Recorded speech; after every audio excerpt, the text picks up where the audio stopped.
बज रहे थे। सुंदरवन की सुंदर पहाड़ियों पर एक बस तेज रफ्तार से दौड़ी जा रही थी। उस बस के अंदर बहुत से यात्री सवार थे। तभी अचानक बस ड्राइवर ने बस को रोककर साइड में खड़ा कर दिया और यात्रियों से बोला, अरे बस अब 2 घंटे बाद आगे बढ़ेगी। ड्राइवर की बात सुनकर रितेश नाम का एक यात्री झुंझला कर बोला, ये क्या कह रहे हो ड्राइवर? 5 मिनट में हम सब सुंदरवन पहुंच जाएंगे। बस को रोकने का मतलब क्या है, वो भी इस घने जंगलों के बीचों बीच? अरे भाई साहब, हम सब की भलाई इसी में है। सुंदरवन के अंदर जाने का रास्ता एक टनल से होकर जाता है। अरे ये क्या कह रहे हो तुम? पहाड़ी इलाकों में तो अक्सर टनल होती ही है ना। भला उस टनल से तुम्हारा बस रोकने का क्या मतलब है? अरे भाई साहब, वो टनल भूतिया है, मौत की भूल भुलैया कहते हैं उसे। सैकड़ों यात्री उस टनल के अंधेरों में खो गए जो आज तक नहीं मिले, और जो कुछ यात्री मिले भी तो बेहद भयानक अवस्था में। किसी का सर गायब मिलता है तो किसी का दिल गायब मिलता है तो केवल किसी का कंकाल।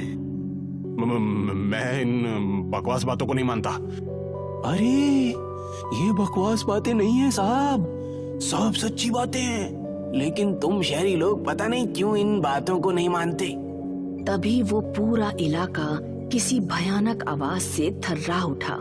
सभी यात्रियों के चेहरे पर डर के भाव लहराने लगे। मेरी बात मानो साहब, जान है तो जहान है। अरे जंगल में सब जानवर एक साथ होकर आपस में लड़ते हैं तो कुछ इस तरह की आवाजों का शोर उत्पन्न हो जाता है। मैं एक पढ़ा लिखा और समझदार व्यक्ति हूँ। मैं तुम्हारी इन जाहिलाना बातों में बिल्कुल नहीं आने वाला। इसलिए मैं जा रहा हूँ। लगता है सुंदरवन पहली बार आए हो। मैं सुंदरवन गांव का ही रहने वाला हूँ बेटा। कंडक्टर और ड्राइवर की बात सही है, इन बातों पर विश्वास करो। देखो, सारे यात्री इन दोनों की बात से सहमत हैं। सारे यात्री गलत नहीं हो सकते बेटा। अगर सारे यात्री चुप हैं तो इसका मतलब ये नहीं कि वो सब सही हैं। एनीवे, आप बुजुर्ग व्यक्ति हैं और मैं बुजुर्गों का सम्मान करता हूँ, तो मैं इस जगह पर 2 घंटे बिल्कुल नहीं बिताने वाला। कंडक्टर और ड्राइवर ने रितेश को बहुत समझाने की कोशिश की, मगर रितेश ने उन दोनों की बात नहीं मानी। वो अपना बैग कंधे पर टांग कर पैदल ही निकल गया। रितेश के पास एक छोटी सी टॉर्च थी जिसे वो हमेशा अपने पास रखता था, मगर वो कुछ ही दूर चला था कि तभी उसे किसी के फुसफुसाने की आवाज सुनाई दी। कौन है यहाँ? क्या और कोई भी है यहाँ पर? मगर रितेश की आवाज टनल में ही गूंज कर रह गई। टनल में उसके अलावा और कोई भी मौजूद नहीं था। रितेश को बड़ा ही अजीब सा महसूस होने लगा। रितेश ने अपने कदमों की रफ्तार तेज कर ली और वो दौड़ने लगा। कुछ दूर दौड़ने के बाद उसे एक हल्की सी रोशनी नजर आई। रितेश समझ गया कि टनल का रास्ता खत्म होने वाला है। तभी एक भारी आवाज रितेश के कान में टकराई। रुक जाओ। उस आवाज को सुनकर रितेश के पांव अपनी जगह जम गए और वो टॉर्च की रोशनी में आगे पीछे आंखें फाड़ फाड़ कर देखने लगा। तभी उसकी निगाह टनल के एक अंधेरे कोने पर पड़ी, जहां पर कोई खड़ा हुआ था, जिसकी लाल लाल रक्त जैसी आंखें किसी बल्ब की तरह चमक रही थी। डर की वजह से ही रितेश के हाथ पांव फूल गए। तभी उसकी नाक से एक असहनीय दुर्गंध टकराई। उसने अपनी नाक पर रुमाल रखा ही था कि तभी वो आंखें उसके बहुत करीब आ गईं। रितेश की दिल दहला देने वाली चीख उस अंधेरी टनल में गूंज गई। इस घटना के 1 महीने बाद दिल्ली। रागिनी अपने दोस्त राहुल और दिशा के साथ बैठी हुई थी। रागिनी का उदास चेहरा देखकर दिशा रागिनी से बोली, कब तक ऐसी उदास रहोगी रागिनी? रितेश की मौत का हम सबको बहुत दुख है। हाँ, दिशा सही कह रही है रागिनी, तुम्हें इस तरह से उदास नहीं होना चाहिए। ये सब मेरी ही गलती है। मुझे सुंदरवन के जंगलों के फोटो खींच कर लाने थे, मगर मैंने उसे अपने बदले भेज दिया। अगर मैं उसे सुंदरवन जाने के लिए नहीं बोलती तो आज वो जिंदा होता। लेकिन मेरी एक बात समझ में नहीं आई, आखिर रितेश की लाश सुंदरवन के पास जंगल के कुएं के अंदर कैसे मिली? यही सोच सोच कर मैं पागल हुई जा रही हूँ दिशा। पुलिस के मुताबिक रितेश सुंदरवन से 5 किलोमीटर दूर पहले उतर गया था और सारे यात्रियों ने उसे सुंदरवन की ओर जाते देखा भी था। समझ में नहीं आता फिर उसकी लाश सुंदरवन से 20 किलोमीटर पीछे उस जंगल के कुएं में कैसे मिली। मैंने सुना है कि सुंदरवन जाने का रास्ता जिस टनल से होते हुए जाता है वो टनल भूतिया है। कहते हैं वहां पर अक्सर यात्री गायब हो जाते हैं। पुलिस के मुताबिक कंडक्टर और ड्राइवर ने रितेश को चेतावनी भी दी थी, मगर रितेश ने उनकी बात नहीं मानी। What nonsense, Rahul. विश्वास तो नहीं करता दिशा, लेकिन जिस तरह से रितेश की मौत रहस्यमय परिस्थितियों में हुई है उससे मैं काफी कंफ्यूज हो गया हूँ। लेकिन मैं सच्चाई का पता लगा कर ही रहूंगी। तुम कहना क्या चाहती हो? मैं आज सुंदरवन जाने के लिए निकल रही हूँ। मैं भी देखती हूँ कि आखिर वो कौन सी ऐसी भूतिया टनल है जहाँ आदमी जाता तो जिंदा है, मगर उसकी लाश उसके 20 किलोमीटर दूर पीछे कुएं में मिलती है। तुम अकेले नहीं जाओगी दिशा, हम दोनों दोस्त भी तुम्हारे साथ जाएंगे। राहुल सही कह रहा है रागिनी, हम भी तुम्हारे साथ चलेंगे। दिशा और रागिनी राहुल की कार में बैठ गई और राहुल ने अपनी कार सुंदरवन की ओर दौड़ा दी। वो तीनों अपनी कार से बाहर निकल आए। उन तीनों के हाथ में बड़ी बड़ी टॉर्च थी। तभी उन तीनों के कानों में उस टनल के अंदर किसी की चीख टकराई। चीख सुनकर रागिनी बुरी तरह से चौंक गई।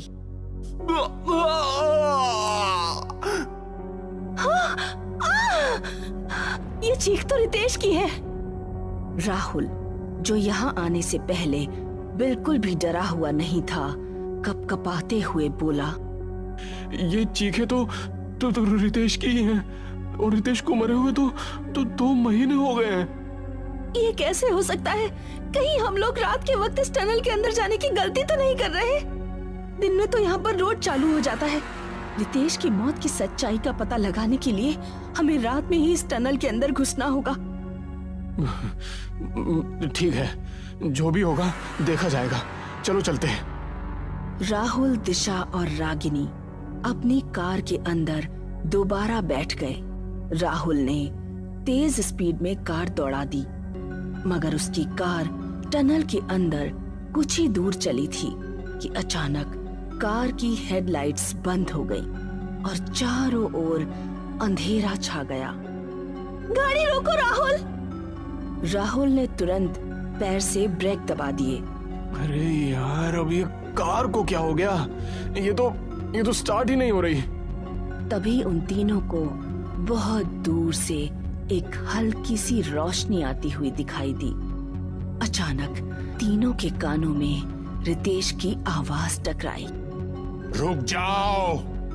उन तीनों ने जैसे ही सामने की ओर देखा तो सामने का दृश्य देखकर उनके डर से रोंगटे खड़े हो गए। कुछ ही देर बाद उन सब के शरीर उस अंधेरे में तीनों को नजर आने लगे।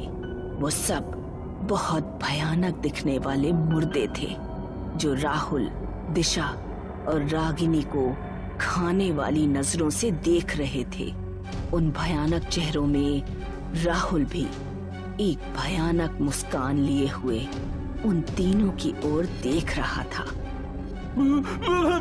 भागो यहाँ से। राहुल के इतना बोलते ही दिशा और रागिनी राहुल के साथ भागने लगी। उसने एक ही झटके में राहुल को पकड़कर दबोच लिया और अपने पंजे उसकी गर्दन में घुसेड़ दिए। राहुल की दिल दहला देने वाली चीख टनल में गूंज गई। भागना जारी रखो रागिनी, उन सब ने लगता है राहुल को खत्म कर दिया। लेकिन राहुल, अगर हम दोनों भी यहाँ रुके तो मारे जाएंगे। दिशा और रागिनी पूरे शरीर की ताकत लगाकर वहां से अंधेरे में भागने लगी। उन्हें नहीं पता था कि वो अंधेरे में किस दिशा की ओर भागे जा रही थी। तभी दोनों को उस टनल में एक द्वार नजर आया जिसके अंदर लाल रंग का प्रकाश फैला हुआ था। उन दोनों को ऐसा महसूस हो रहा था जैसे कि वो जमीन की गहराइयों में उतरती जा रही हूँ। अचानक उन दोनों का शरीर पानी से टकराया। उन दोनों के हाथ में अभी टॉर्च थी। टॉर्च की रोशनी में जब उन दोनों ने आसपास देखा तो उन दोनों ने पाया कि वो एक प्राचीन बड़े से कुएं के अंदर थी। ये हम कहाँ आ गए? ये तो बहुत पुराना प्राचीन कुआं लगता है रागिनी। रितेश की लाश शायद इसी कुएं से बरामद हुई थी। दिशा ने इतना बोला ही था कि तभी राहुल की लाश उन दोनों के ऊपर से कुएं में आकर गिर गई। कोई है क्या? हमें यहाँ से बाहर निकालो, प्लीज हमें यहाँ से कोई बाहर निकालो। तभी उन दोनों के कानों में कुएं के ऊपर से एक भारी आवाज टकराई। घबराओ मत, मैं रस्सी फेंक रहा हूँ, तुम दोनों इसे पकड़कर ऊपर आ जाओ, लेकिन जल्दी करना। कुछ ही क्षणों में एक मोटी रस्सी उन दोनों के सामने लटक रही थी। दिशा और रागिनी उस रस्सी को पकड़कर कुएं से बाहर निकल आई और लंबी लंबी सांसें लेने लगी। उन दोनों के सामने एक बूढ़ा दिखने वाला व्यक्ति अजीब से अंदाज में उन्हें देख रहा था। तुम दोनों इस कुएं के अंदर कैसे आई? इस जंगल में तो कोई नहीं आता और यहाँ का कुआं शापित है। यहाँ अक्सर मुसाफिरों के कटे फटे शव मिलते हैं। रागिनी एक ही सांस में सारी घटना उस बूढ़े व्यक्ति को बताने लगी। समझ गया, तुम्हारा दोस्त उस भूतिया रहस्यमय टनल का शिकार हुआ था कि उस टनल के अंदर अर्ध पुरुष का राज है। अर्ध पुरुष? क्या कहना चाहते हैं आप? आज से करीब 200 वर्ष पूर्व ये खंडहर वीरान नहीं थे, बल्कि यहाँ पर एक गांव बसा हुआ था जिसे आज के लोग पुराने सुंदरवन के नाम से जानते हैं। उस समय सुंदरवन के गांव के वासी इसी गांव के कुएं में पानी पिया करते थे। कहते हैं कि गांव के मुखिया में एक बच्चे ने जन्म लिया जिसका आधा हिस्सा इंसानों जैसा था और आधा हिस्सा अजीब से दिखने वाले किसी जानवर की तरह। सभी गांव वाले उससे बहुत डरते थे। उनका मानना था कि मुखिया भगवान का नहीं बल्कि शैतान का पुजारी था। मुखिया के घर में किसी इंसान ने नहीं, एक शैतान ने जन्म लिया था। उस बच्चे को गांव के लोग डर की वजह से अर्ध पुरुष के नाम से जानते थे। जवान होकर उस अर्ध पुरुष ने गांव के ही लोगों को मारकर खाना शुरू कर दिया। उस दौर में वो टनल एक गुफा थी। वो गांव के लोगों को उस गुफा में मारकर खा जाता और उनकी हड्डियों को इसी कुएं में फेंक देता। जब गांव में अंग्रेजों का आना प्रारंभ हुआ तो उन्होंने गांव के विकास के लिए उसी गुफा को काटकर एक टनल बना दिया। जब कुछ मजदूर उस गुफा को काटकर टनल के रूप में तैयार कर रहे थे, तभी वो अर्ध पुरुष उन सबको मारकर खा गया। अंग्रेजों ने क्रोधित होकर उस अर्ध पुरुष को उसी टनल में जिंदा जला दिया। जब उसे अंग्रेजों ने जिंदा जलाया था वो रात का समय था।